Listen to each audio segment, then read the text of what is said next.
Hi, this is Shauna, the CEO and founder of Fuel Talent. One of the things I have loved most in my 25-year recruiting career has always been the stories that people tell. Stories of leadership, career choices, company ideas, and team building. My inspiration for starting the What Fuels You podcast came from being curious about people's lives and wanting to help share their stories. What path brought them to this place? What decisions did they make that led to failures and successes? Who influenced those decisions, and what lessons were learned along the way? I hope you enjoy the What Fuels You podcast. Today's guest on the What Fuels You podcast is Keita Williams. Keita is the founder and chief strategist of Success Bully, an elite accountability practice for women with a champion's mindset who need strategic support to create momentum in their personal and professional lives. She has been featured on Blavity, CNBC, Good Morning America, Parade Magazine, Self Magazine, Thrive, and Redbook Magazine, and has facilitated action-oriented corporate workshops for global brands like Amazon, Facebook, Microsoft, and WeWork.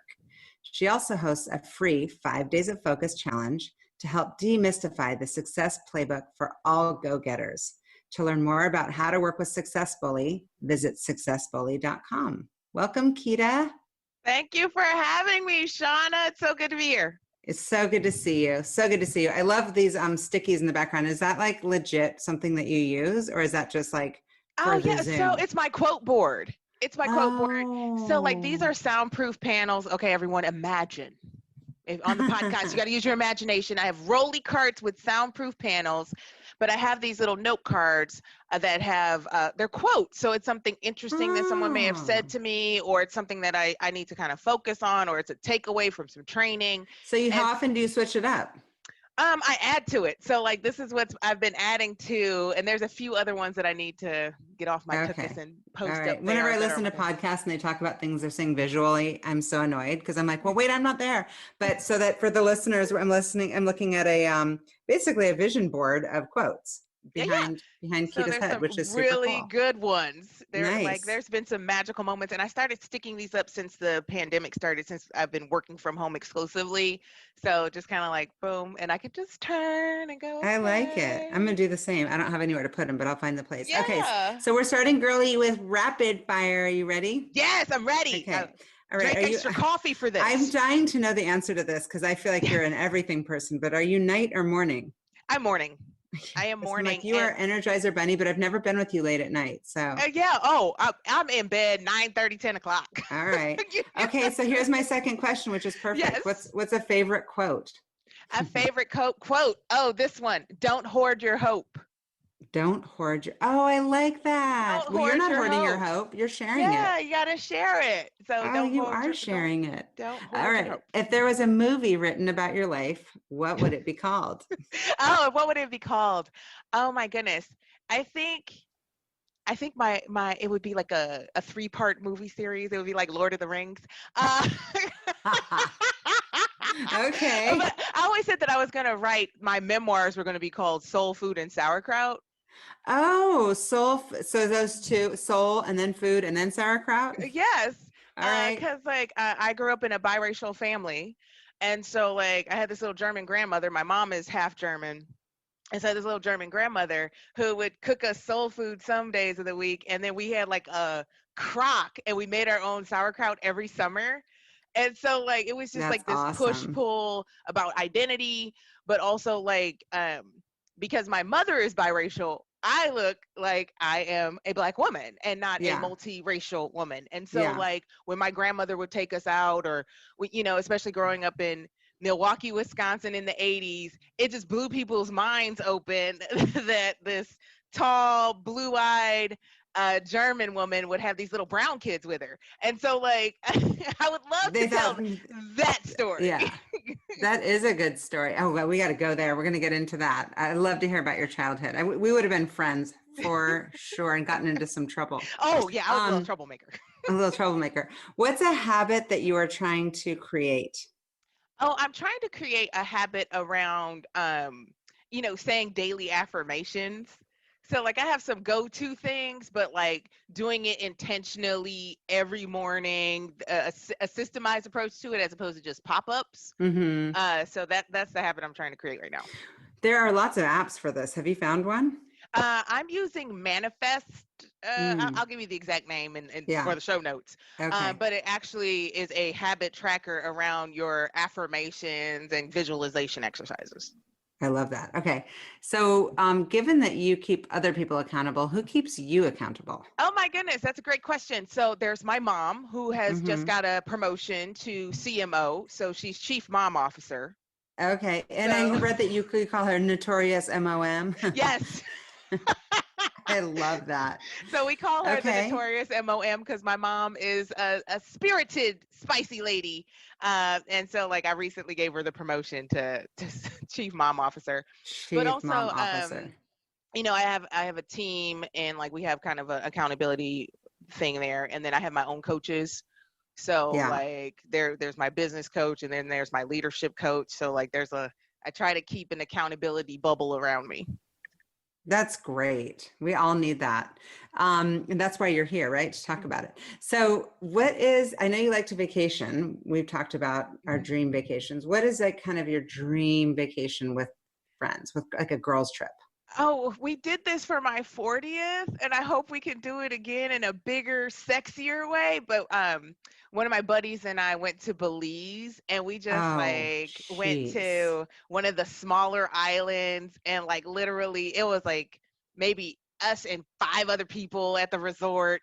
And, you know, there was no agenda. Like I'm super itinerized, you know, and so vacation for me is sitting on my butt, reading a good book, cocktailing, getting sunburned. That's my idea of vacation. We got to get up and we got to go snorkeling at 6 a.m. We got to go see all the sights. Yeah. I'll get to those. Yeah. Well, because you're living like that every day anyway. You're like, I actually need just like I need just like a warm bath. I need to just chill. Yeah. No, I get that. So if you could have any superpower, what would it be? Oh, I would think I would like the power of persuasion. You have it. You already have that one. Oh no, it's not 100%. I want a higher close rate. I want a higher close rate. But like the Umbrella Academy, Allison on the Umbrella Academy has this where like my kids are watching that. I need to watch it. You need to catch up. So her superpower is I heard a rumor and she can suggest things and people will do them. So I would like that power where it's like I suggest and you literally do what I suggest. Well, you literally get people to do that. You're an influencer for sure. I remember when I first met you, I actually met you through Britt Provost. Yes. Hi, Britt. She hosted. Hi, Britt. Big shout out. I love Britt. She gave a little party for your like event to welcome you into the community. I don't know if it was early on in your business, but it was to introduce Success Bully. And I just remember thinking this woman's a force, not just like because you're so outgoing and positive, but just because you have a leadership way about you that I was like, I want to follow whatever it is that you're doing. So I think you already have that superpower. Tell me about you, like mini me. Like, what were you like when you were little? You said you got into all sorts of trouble. Well, like I wasn't a bad kid. I was always too smart for my own good. Yeah. You know, where like I read a lot and then I'd go, but mom, I have questions. And I would want bullet pointed answers to my questions, you know, like I was that kid. Right. And, are you a Virgo? Oh, I'm a Leo, but I'm on the cusp, so I'm mean. Oh, no. Okay. So wait, you have a birthday, right? You just had a birthday, that means. Yeah, it was August 20th. Happy birthday. Thank you. Yeah, so I think that, you know, I was very much a ringleader, like always kind of like, you know, getting the crowd together and let's do this. Yeah. But also like a very disciplined child in that, you know, I was very dedicated to my academics, very dedicated to whatever projects I was working on. And I think, you know, a lot of that was instilled in us between my mom and our grandparents around that education was access. Yeah. Oh, 100%. And who did you live with when you were little? Because I read that your dad passed away when you were really little. My mom and grandmother had lived right next door to each other. That's and so like great. We had this yard that we had the fence was cut, like the fence was removed so you could run from one yard to the other. So like we were at grandma's house or mom's house, but we were like on the right next to each other. So yeah. That's a dream. And I've heard you talk about your sisters, right? You have more than one? I have How three many do you sisters. have? Three sisters. Three amazing sisters. So my older sister, Ayana, actually lives in Ho Chi Minh City in Vietnam. Wow. And so she works abroad. My younger sisters are twins. So Hillary actually lives in Bellevue. We live 3 blocks away from each other, and she works in facilities management. So she does a lot with the Amazon portfolio, and she's doing working on her MBA right now. I'm so proud of her. And then awesome. My baby sister, who's 2 minutes younger than Hillary. The baby. The baby that's 2 minutes younger. She lives in Savannah, Georgia, near my mom, and she works for Gulfstream. So she does like, believe like she's in some type of tech. She does something that she has a lot of security. So how did they end up in Georgia? Because you weren't raised in Georgia. Yeah. So we're raised in Wisconsin, Milwaukee, Wisconsin. Stand up. A lot going on in Wisconsin right now.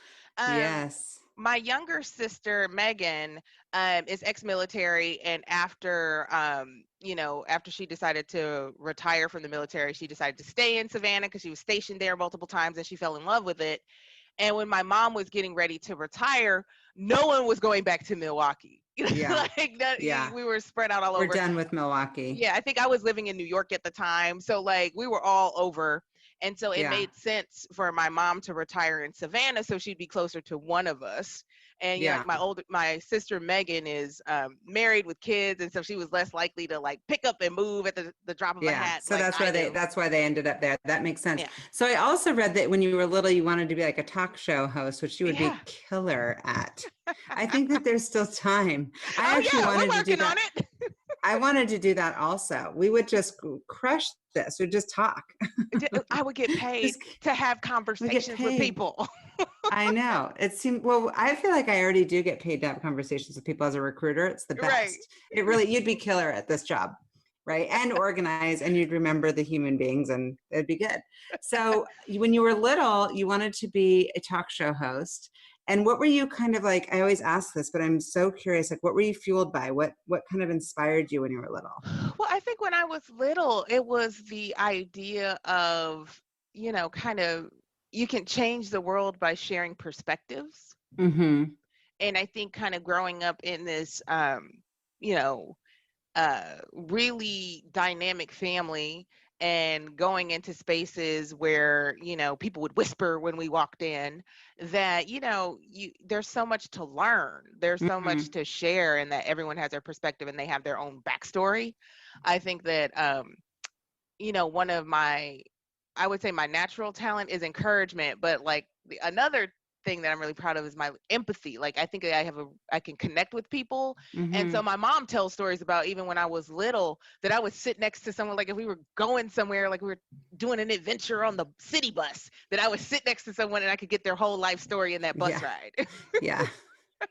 I'm the same way. My friends used to be like, oh, geez. I'd get off the airplane with like business cards and be like, I've met everybody on the plane. I've met them all. We're old friends, But it's also genuine, right? Like when people say that, they're like, oh, geez. I'm like, it's like an impulse, a DNA thing where I'm like, I'm genuinely curious about other people. Oh yeah. I want to know the backstory, because you didn't just show up today. Like, there's a backstory. So when you say that when people walked in the room, they would look, is it because you got this, when you say dynamic, you mean just like personalities, or the interracial thing, or like which part of it? I think it was a combination. I think it was a combination. And I know that even as a young child, like, walking in the room, I walk in a room a certain way, and I get a lot of attention just by how I show up. Mm-hmm. And so I think that in some spaces it was that we were this unique family, in the context of the Milwaukee in the 80s, or you go 10 minutes north of Wisconsin and you kind of get into like I don't know. I've never been there. I've never been there. Oh, well, yeah, it really turns into farmland, small town. Yeah. America. So not a lot of diversity. No. So, okay, that's what you're trying. I'm like, so yeah. What we're saying here, not a lot of diversity. Not a lot of diversity. And even like where I went to high school, it was we went to, my mom sent us to a private school out in the suburbs, and it was an hour-long bus drive from the city of Milwaukee where we live to our school, and then it was like me and 3 other Black kids in my graduating class. Oh, that's it. Out of how many? I think it was like 250, 300. Yeah. So was there a time, Yeah. I mean, I know you've lived in New York, you've lived in Seattle. Was there a time in your life that you kind of craved finding people that looked like you? Like, Yeah. where are the Black people? Like when you're living in a place here. like that was And my whole experience in Seattle. And like, right. I know, we've talked about this. I moved from New York where it's diversity overload, where like, yeah, me too. I know, I get it. See it all. Yeah. To getting off the plane when I got recruited out here, like, oh, okay. Yeah. Yeah, no, I totally get that. That makes sense completely. Well, and especially leaving Milwaukee and then getting a little taste of it, living in a place like New York. And in Seattle, it's definitely not. So I completely get that. So how did you end up, of all places, at Northwestern? What a, first of all, killer school. How did you get your eye on it? Who was guiding you through the process? Like, who was influencing you? Teachers, your mom? My older sister is 17 months older than me. And so like, I am so grateful, and I will tell anyone that 89% of who I am was based on competing with her. And it was like this silent competition. She was totally oblivious to it, but I was always trying to keep up with my big sis, right? I was always trying to keep up with my big sis. And like, I think I'm a smart cookie. Triple that. That's what my older sister is, right? So, she could just powerhouse academic, powerhouse. Yeah. And so, we had gone through all the college visits together. So like, when she was visiting colleges, I was right in tow because like I was a year younger than her. So my mom was like, well, let's kill 2 birds with 1 stone. And so my older sister was initially going to pursue a degree in engineering. So she was kind of, looking at the lay of the land. And she got several scholarships, but she received a scholarship from University of Wisconsin, a full ride to University of Wisconsin in Madison, and opted on going to a smaller Lutheran university called Valparaiso. And I had made up my mind that I wanted that same scholarship that my sister got, right? I wanted that same scholarship. That's what I wanted. I wanted to go I'm sure your mom was grateful. Yeah, I wanted that same scholarship. I know they gave it out. I knew the name of the scholarship. I knew all the stuff because my sister had done all of this already. And so I wanted to kind of, knowing that just based on like what was going on in college recruiting in the late 90s, I applied to all Big Ten schools. And so like, because they were vying for the same applicants. And I thought that I could strong arm this full ride to University of Wisconsin. And like all my cousins went there. It was going to be fun, fun, fun, fun, fun. And so like, I would say that I applied to Northwestern more so to try to leverage this full ride from University of Wisconsin. And yes, I knew it was a good school. And I went to visit, but my heart was set on University of Wisconsin, right? Well, I didn't get the full ride. I got a partial scholarship, and there are very few moments in my life that I recall being a diva. But that was my diva moment. It was like, I want the full ride or not at all. Yeah. And so you got the full ride at Northwestern? I got an academic scholarship second year. So everyone that comes in freshman year, you do not get an academic scholarship. You get in. Yeah. And then you prove yourself freshman year. Then you get the academic scholarship the last 3 years. So I was on academic scholarship where I had to maintain a 3.5 average. Well, good for you. So your mom obviously did something right? She's raising you guys by herself. She's telling you that, education means access. But were there consequences for bad grades, or was it just that you had this feeling of like, I want to make my mom proud, or I realize that education is access? Because you can tell that to kids, but in high school, they're like, whatever. Well, I think that that was kind of more the competition between me and my big sis. Like I was too busy trying to keep up with her that like, so if she had bad grades, what would have happened with you? If she hadn't been the rock star success badass that she was, and where would you have all the time? I thank her for, I literally did that this week. Like, just want to remind you, I'm proud of you. Oh, that's awesome. If you would be a screw up, I would be a bigger screw up right now. So thank you. That's so awesome. So you studied communications at that time. Were you deliberate in your choice, or was it just like, oh, that sounds fun? I think that it sounded fun and it sounded like a lot of my natural talents, but putting Mm-hmm. science behind it. Um, and really kind of understanding the data that drives communication. So that's what I was really interested in. When I thought I wanted to go to law school. You know how you get like go to Mm-hmm. school, go to school, go to school, and then I Yeah. realized I didn't know any happy lawyers. Yes. I've interviewed so many people over the years who are like recovering lawyers, and I'm just like, I don't really want to encourage that for my kids. I get that completely. So Like if I you had a then, passion for it, yeah. yeah, yeah. So then you parlayed that into a kind of mega career in marketing and PR. Hmm. What was your kind of take, like in the rearview mirror? What would you say about your career previous to starting Previous to successfully? entrepreneurship, I Yeah. think that if I had to do it all over again, if I had a time machine, if I had a time Mm-hmm. machine, That might be your superpower. You can go back in yeah, yeah, time. time machine, and I could talk to like my 22-year-old self, 21-year-old self, Yeah, maybe this is 20. like Oprah's favorite question, and I love it too. Yeah, I would just like say, hey, newsflash, Mm. trust yourself, and go for it, because I What think would you have that gone for? exactly what I'm doing right now. So you just saying you would have done this earlier. I would have done this earlier, or just Yeah. I am fascinated by people, and I think coaching is a opportunity to really support them in their discovery. I do love creating content and telling stories, and I've always have. And so, Mm-hmm. like, I think that my corporate career was an effort to play it safe. Well, everyone's got that story. There's very few. I was just Yeah. reading from Jesse Itzler. He was like a rapper turned crazy entrepreneur. And I'm like, how did he not think I better like build my resume first? But most people are trained to think Hmm. that. So that totally makes sense. Did you have anybody doubting you along the way or encouraging you? Like who influenced I think Keita that besides your sister and notorious MOM? notorious MLM. Well, I think that any doubt was on my end. No one ever told me I couldn't do something I wanted to do. Um, I think that I've had some really great mentors along the way in terms of like my public relations career. And a really awesome mentor, Betty King. She was Nina Simone's personal publicist and BB King's personal publicist, and she had her own Wow. like entertainment PR firm. We still talk today, and so like some of her perspective on client service and how to show up.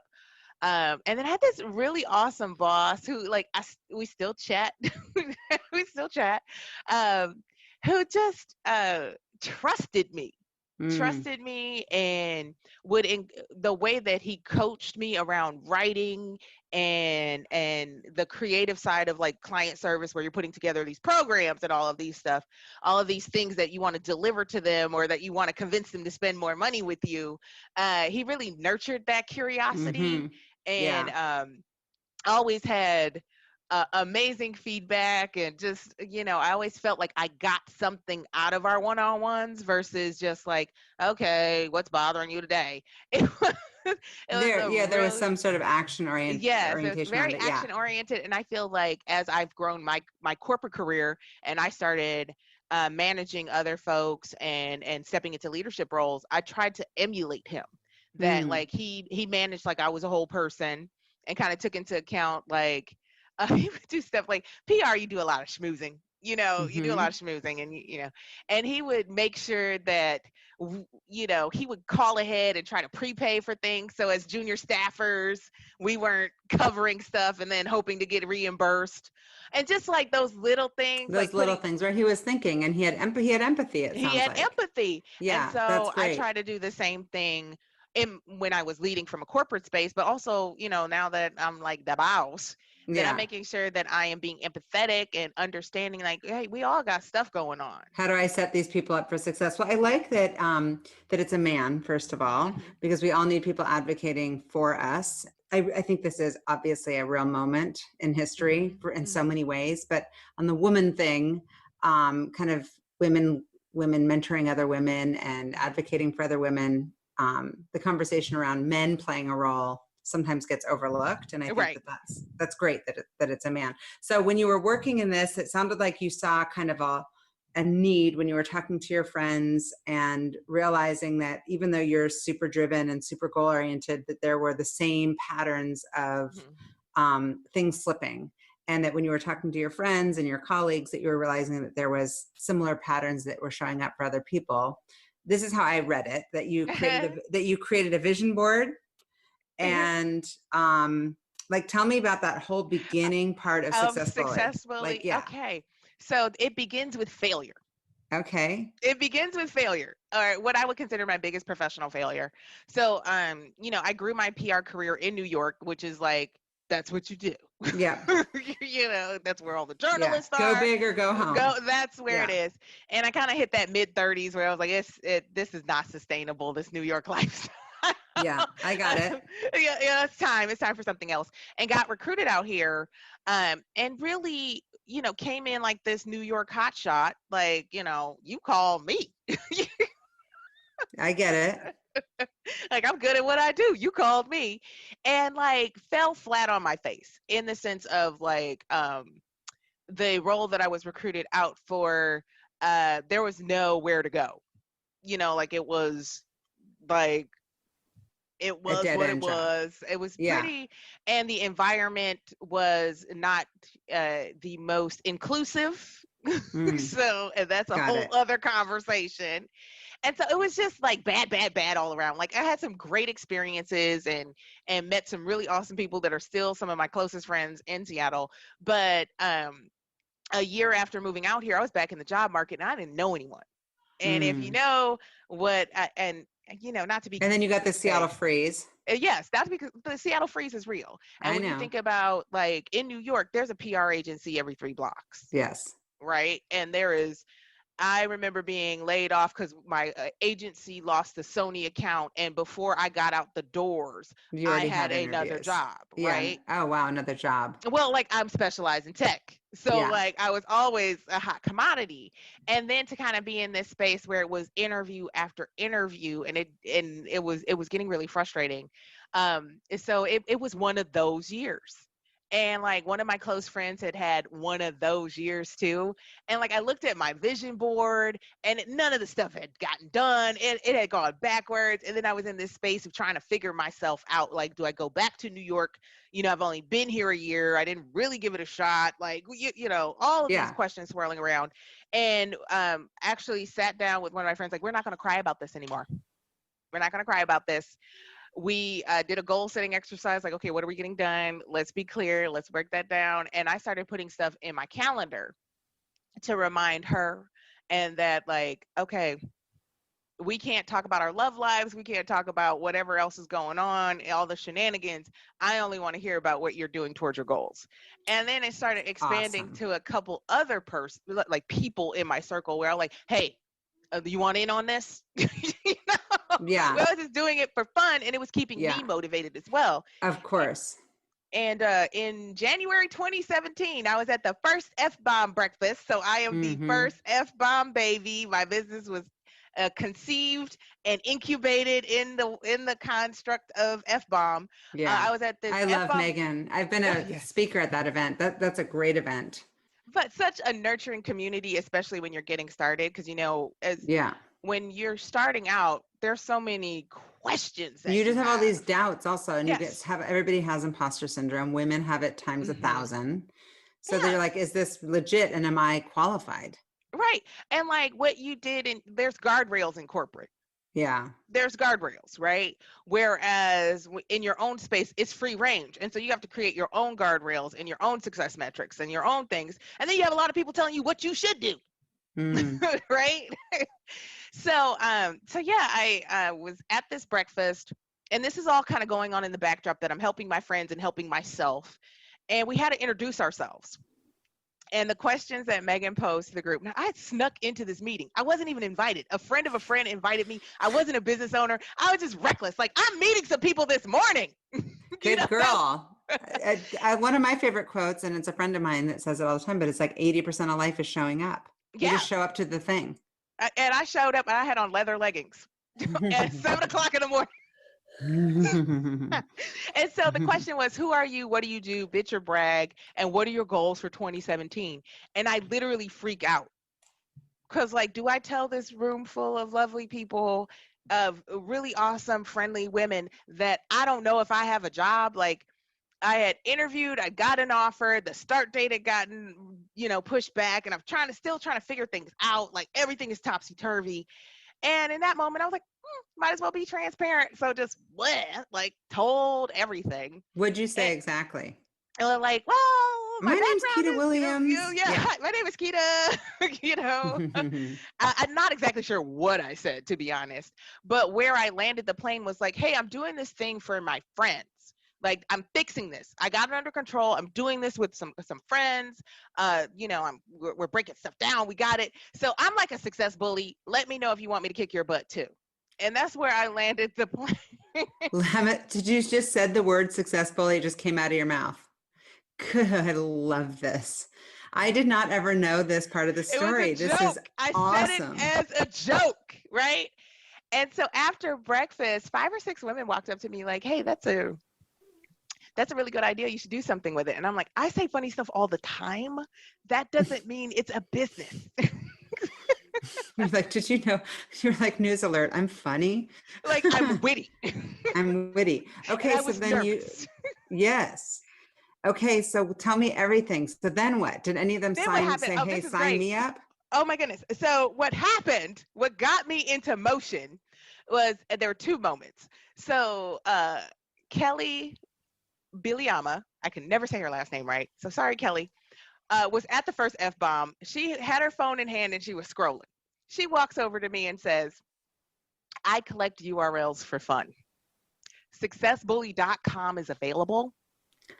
If you don't go home and buy it today, you're going to have to buy it from me. What a good. I just got chills. All right. So I ran home and I got successbully.com. Oh my gosh. Twitter, I literally Instagram, have chills. Facebook. I think I have a Pinterest, like everything. And you would Success Bully, no underscore, no one, just everything on brand. And that's when I was like, okay, this is serendipitous. This is a sign from God. Yeah. That I have a .com, right? I got the .com, called my older sister up. Now, at the time she was living in China. And I'm like yelling into the phone. Hey, so this is what I'm thinking, blah, blah, blah, blah, blah, blah, blah, blah. And I had this really great idea and da-da-da-da, and I got the .com. To which my older sister, she was actually traveling. She goes, listen, Keita, I'm on my layover in Prague. So why don't you write me a business plan and we can have a constructive conversation about it when I get home. Wow. Go sissy. She's just laying it down for you. To which I was like, I just wanted to talk to my sister. Yeah. But I wrote that business plan. Tell me about the business plan. What was the game plan and how has it piveted or changed or grown? Oh my goodness. And my business plan was such a construct. It was such a construct. Was it like, hey, hire, like, is it like buy 5 and get the 6th one free? Like, did you think through all the details of the pricing model? Of course not. So it was like a lot of content heavy, that we were going to scale content. The coaching was kind of secondary because I had no idea how hard it would be to scale content, and that it was like these bundles. And then that kind of changed as, realizing that habit formation is really about that 90 days. So these packages have to be 90 days in length. And just like, it comes with time. I had no idea how to price this thing I was making up, Yeah. Because some of it is science. There is science behind it and there's human behavior behind it. Well, of course, if they pay too little, they're not going to take it seriously. If they pay too much, you won't get them as customers. Like, right. You got to find that sweet spot. It's a sweet spot. And, I think it took until April or May of 2017 before I had my first paying client. And who was your first paying client? My first paying client was Carrie from F-Bomb. Oh, that's awesome. So you had a human being as your first one. And when did you start to think, hey, I could do this, sell this into corporate? Oh my goodness. That wasn't even on my radar. So, Carrie Melissa Jones. So I think that I started doing speaking engagements because I'm like, Yeah, kind of good at it. So like my first time speaking to an audience was the next F-bomb. So like February, Okay. so January 2017 was, and then February 2017, I did this whole like, get out of your own way thing. It had a flip chart. It was awful. It was terrible. It was absolutely terrible. I'm sure it was great. You're being hard on yourself. But like compared to the fancy stuff I do now, it was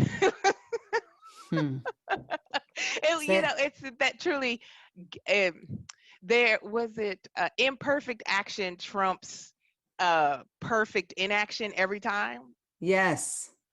And I think that with Success Bully, it was the first time in my life that I got out of my own way, where like, I didn't overthink it. I got into motion, and some of the stuff we're figuring out, you jump out of the plane and you figure out how to fly or pull the parachute, whatever. I'm messing up this whole analogy. No, I get that. I don't get any analogies right. I'm surprised.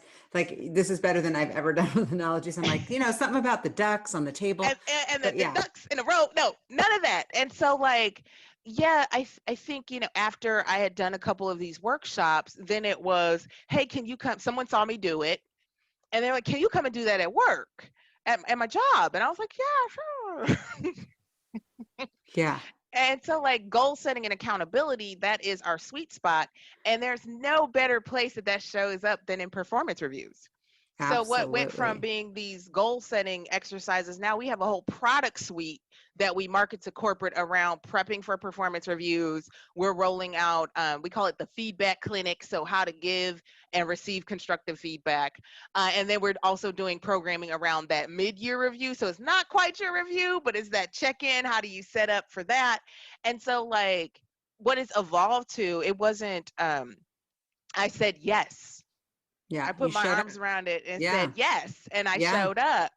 And so like even now, with the pandemic, we saw a incredible reduction just in speaking opportunities and projects that just went on hold because there was a panic. Yeah. There was everybody put everything on hold, right? Everything was on hold, and then it was like, what do we do? Right? Yeah. Because I'm used to getting on planes and going and facilitating and doing this and doing that. And even I think that the bright side of the pandemic for me is that up until a year ago, I was doing it and working full time, right? Yeah. I remember when you quit your job, that was a big deal. Victory lap. Yeah, that was a victory lap. Yeah, I remember. And so like it forced my hand to think about scale, but also to think about like community building, how to digitize the whole thing. We're in the middle of our digital transformation, and to be honest, I actually like it this way. Things are starting to click. We're starting to get it because there's been a lot of testing, and we had some stumbles and some bobbles, but I think that this gives us an opportunity to touch more people. Where like we and you don't need to get on a plane. You can have clients all over the world. Most of my clients are on the East Coast right now, which is really interesting. Yeah. So are you still doing the individual coaching or mostly doing these workshops for companies, or what's the mix of the two? The mix, we think of it like a three-legged stool. Okay. So like we have our corporate work, we have our one-on-one coaching, and then we have our groups. And so like that's how we monetize. And I'm imagining we're going to add another leg under there with content that as our numbers kind of go up, we can kind of monetize the content as well. Yeah. And so how do you measure your success aside from revenue growth? Well, I think that are there feedback loops from the corporate? Like, are you doing surveys? Yeah, we got surveys. You got all that. Surveys. Yeah, I'm all about the data. So, like, we got the surveys. But I think that for me personally, I think that it is how do I feel at the end of the day? Do I feel like I sold my soul? Do I feel good? Are my team members empowered? Do they feel good? And the idea of that there is the future's bright. Like it's not the light isn't dimming. It just it expounds, and like the more corporate work we do, that begets success begets success. Yeah, for sure. And they're also repeat customers. It sounds like. Oh yeah. So that's obviously a huge measure of success. That's like, they're coming back for more. Yeah, and when people start referring, or the referrals are a huge one. Yeah, where you're suddenly like the hustle is different now. Yes, the hustle it's a isn't different just, type of. and your name is on the map, right? Yeah, Everybody, you're starting it's to be not. like, oh, successful. I've heard of you. Yeah, it's not proving myself. Yes. Now it is scaling myself. For sure. For sure. So tell me a little bit more about the one-on-one programs and the group coaching, the courses. Like, tell us a little bit about All it. the things. For those who have not learned about it and haven't gone on Success Bully website, which I highly encourage, give us the kind of elevator pitch. So here's the elevator pitch. I am really fascinated by human behavior, right? And so we are all delightfully human. And because we are delightfully human, it takes time to form new habits. It takes time to form new habits. And when you're thinking about goal setting, what you want to accomplish, whether it is launching a side hustle, whether it is writing that book, whether it is expanding your product offering or you know, a creative endeavor, whatever it is, you've got to form new habits around it. Right. And so when I think about our coaching packages, we focus in on getting clear about what you're trying to do, you know, and making that measurable so we can track your progress. We break it down into steps and taking into account what's going on in your life. Like, I think oftentimes when we goal set for ourselves, we are unrealistic about the time it will take to achieve a goal or the dedication or like that we are dynamic people. So we try to take that into account and we help you through that habit formation. So it takes 33 to 66 days to develop a new habit. It takes 90 days before you see results. And so whatever you're working on, whether it's health and wellness, whether it is, you know, building your business, you're working 90 days into the future. Right.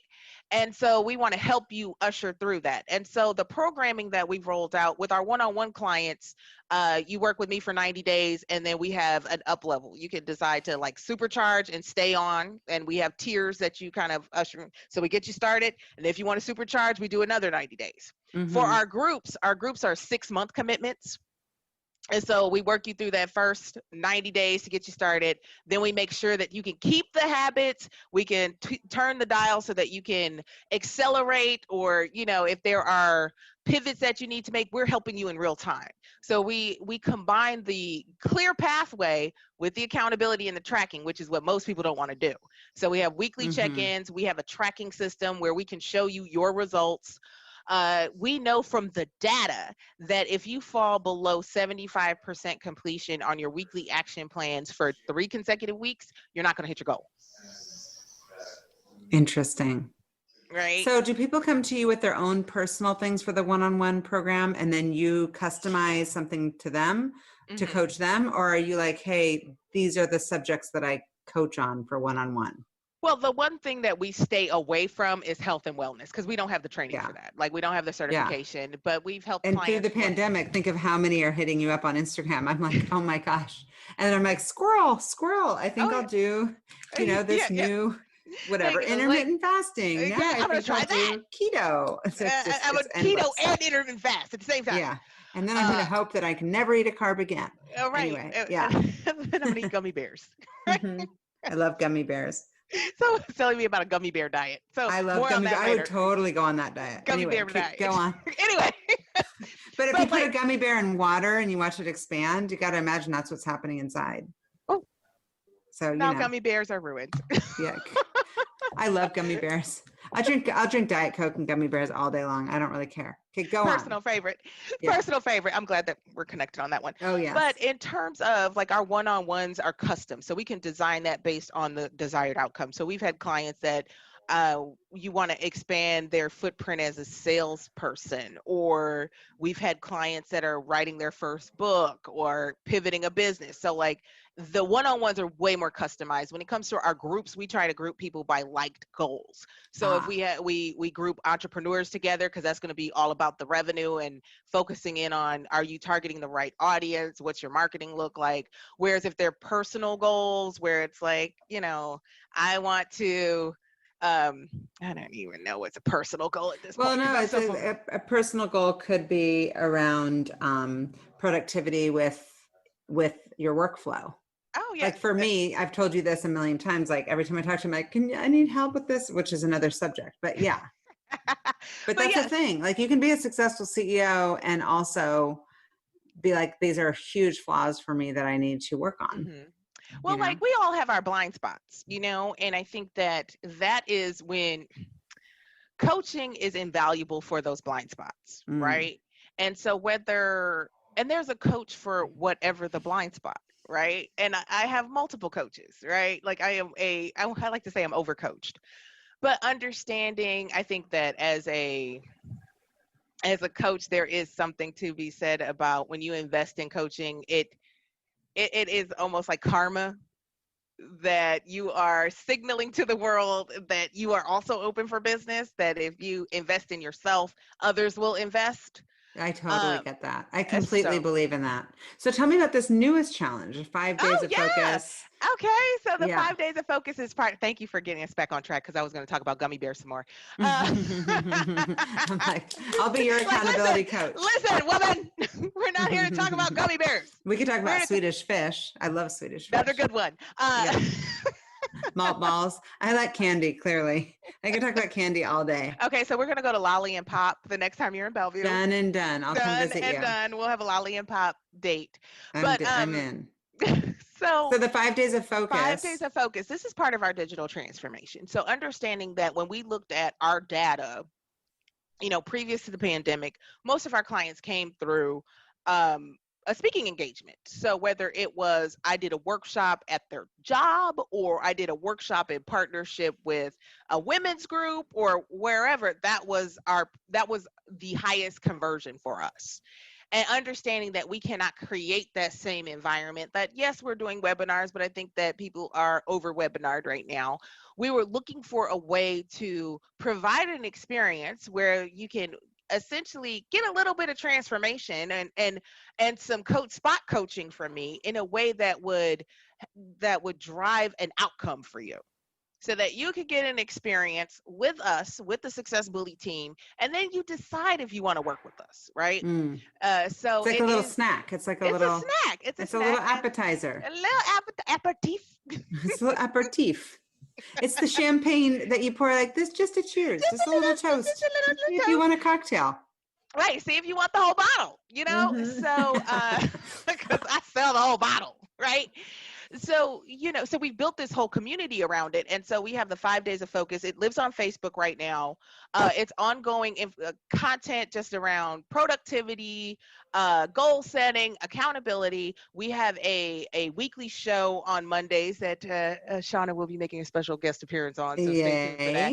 And I talk to other badasses about how are you staying on top of your goals? How are you managing your productivity and those type of things? But every 6 weeks we do a challenge. So our next challenge is October 12th. And so it's a 5-day challenge where we walk you through a goal setting exercise where you walk away from this 5-day challenge with your game plan for the next 90 days.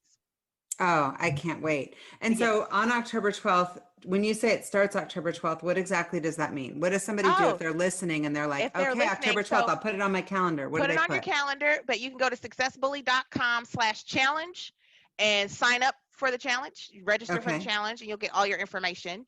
You can find us on Facebook. It's connected to all of our social media. We're talking about it nonstop right now. I love it. Don't be surprised if you get an ad for it, because we're doing that too. But yeah, and it also has like a pop-up. If you just go to successbully.com, it has a pop-up like right on the landing page about it. Yeah. Oh, that's so awesome. I have all these ideas I'm writing down of like business ideas that I'm thinking, I want to introduce you to this person, that person. Everybody can use Success Bully. That's the thing. Yeah. Everybody needs more productivity, more accountability, more success. We all want that. Yeah. And I think just admitting that that we all have blind spots is the first step, Well, I think what's really interesting, and this is my discovery in the last couple years that I am working with some of my clients on right now, is that more does not mean more.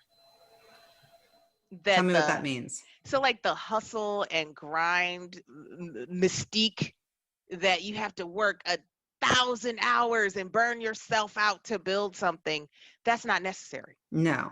More does not mean more, right? It does not. And I think building, especially when you are an entrepreneur, you started your own business because you had a vision. Yeah. And when it comes to a place where you're miserable, because you're working so much or you're stressing yourself out, you are not living that vision. Yeah. Well, it's also a shift I'm sure you're seeing right now through the pandemic, that people are reprioritizing, shifting their priorities and values, and understanding that like we are who we surround ourselves with, how we spend our time dictates kind of everything. Yeah. And so this is a perfect moment, even more so for your business, to be like, okay, let's streamline it in. Let's get real focused. Oh, absolutely. Because you can let the whole day go by now without the structure of an office and people next to you. And you can lose time, but also we're finding on the other end of it is that because people are always on and accessible, they're not turning it off. Yeah. I've heard a lot about this lately. I've seen a couple of webinars about time management and different things where people are saying that everything's blending together. Yeah. And so talking about different things where people are like creating fake commutes. You know, just that moment of like, what did you do on your commute? That was my unwind. Yes. And I don't really have that now. So what are you doing instead? I do like the idea, and I know you and I did a walking kind of meeting. I like the idea of movement that people are talking about while they're working. It's like we can do, I mean, we're doing a video right now, but you know, some of these calls that I've got, I could easily just put on my headphones and walk. And I think that's hopefully something people will continue to incorporate. Oh, absolutely. I'm way more sedentary now that there's nowhere to go. And so like you got to get up and walk. Get up and walk. I've got a standing desk. Oh, that's awesome. I need a standing desk. Yeah, no, this is so funny that you just said this, because I'm literally like, okay, when are we walking? Tell me about Dante, the new puppy. Okay. The new puppy will be coming right around the time that this podcast comes out. So you'll get puppy photos. You'll get puppy photos. So yeah, I'm really excited because I think that you know, we're home most of the time, and so like having someone that I have to take out every couple hours is gonna get me up and moving a little more. Yeah. And Dante's a rescue Shar-Pei puppy. He's already exhibiting excellent leadership skills, so I'm excited to bring him home. He'll be the Success Bully mascot. That's awesome. Oh, he has his own Instagram handle called Dante on the Daily. And his bio on the daily. His bio says that he is a distinguished gentleman with discerning tastes. Fur baby of Success Bully, and currently working on potty training.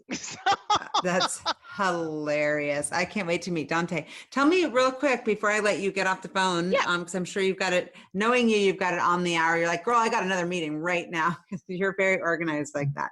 But I'm going to squeeze in a little bit more if I can. Yes. Tell me a little bit about how you use goals to help you personally in your personal life, your professional life. Like I'm always looking for takeaways from people like you that are smarter than me in these areas. Well, I think that goals are like that roadmap, you know, that they can show you that anything is possible if you break it down. I think that what I see quite a bit in our practice is that like we have like we work with high performing type A's. Like everyone like test off off the scale when it comes to hyper achievement. But there's always that one thing that you are stuck on. There's always that one thing you're too scared to try, or you're scared to fail, or you're scared of the success, or it's so big that you're not sure where to start. And those are the types of goals that I really like working with people on, is that one goal, that one thing that you've been talking about for years and you haven't done anything with. That's where I really get jazzy pants, right?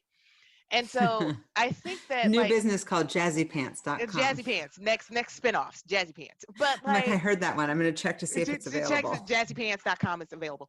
But just the idea that it can boost your confidence. You can transform who you are. You can transform your life by just that daily commitment to the goal. You can build that confidence. You can, you know, that courage. You can transform yourself. I have a client right now that is working on a screenplay that has a buyer. She's just got to get it done, right? And so once she finishes this, her life is never going to be the same. Yeah. It's never going to be the same. It's like the Nike just do it. It's just do it. And just like if more people could get out of their own way and into action, you can live the life you deserve, like the life you've always wanted. And I think that that's what I hope to inspire more people to do. Like, take well, that you're first giving step. such a gift and you're having such an influence. I am so in your corner and so cheering you on. You are just such a rock star. I can't wait to see you soon. I'm going to ask you as my final question. I ask everyone, what fuels you? What fuels me? I think that when I ask what's my big why? What's my big why? It is that I want to demystify the success playbook. That, like, success leaves clues. There's no real mystery around it. And if you've got a room full of successful people together, or what successful people together, they would have a lot of commonalities. Right? They would have a lot of commonalities. And so I want to demystify that. I want to make that more accessible to people, that, like, it doesn't matter your socioeconomic background. It doesn't matter your educational status. And none of that matters. What matters is this is the playbook. Do this, do this, do this, do this, and do it daily. Track your progress. Get clear. Have a plan. Work your plan. Yeah. Do you feel successful? Oh, yeah. Okay, good. I'm hoping you said that, because those absolutely. people who are just like, no, more, like, I hope you recognize, because sometimes you need to hold up a mirror from other people to be like, oh yeah, you're crushing it. I had a moment where, I was laughing with my mom, because we have coffee in the morning. We're so cute. Zoom coffee, or we'll eat breakfast together. And, like, I'm glad that I can make that space, that I can have breakfast with my mom. And I said something about, well, I have to do this. And, she's like, you remember, like, 3.5 years ago, those people were not calling you. Like, and now they are. I mean, just even your list of clients, Keita, is just incredible. You should feel really, really proud. And I can't wait to put this out. And I hope that it generates more awareness of your business and of you, because we need more Keitas in the world. Oh, thank you, Shauna. I appreciate it. Thank you. I'm sending you big air hugs and kisses and loves. And get ready for Gummy Bears and Dante. We're going to, like, do them both at the same time. Oh my God. I cannot wait. Bring it. I'm in. Doubling down. We'll make it so. Thank you for listening to the What Fuels You podcast. Be sure to subscribe, rate, and review on iTunes, Google Podcasts, or Spotify, and follow us on social media to keep up with the latest news and episodes. You can also contact us at podcast@fueltalent.com to provide feedback, ask questions, and share topics or guests you would like us to cover in the future. We hope you feel inspired by our guests and that we have helped fuel your day. Join us next time for another episode of What Fuels You.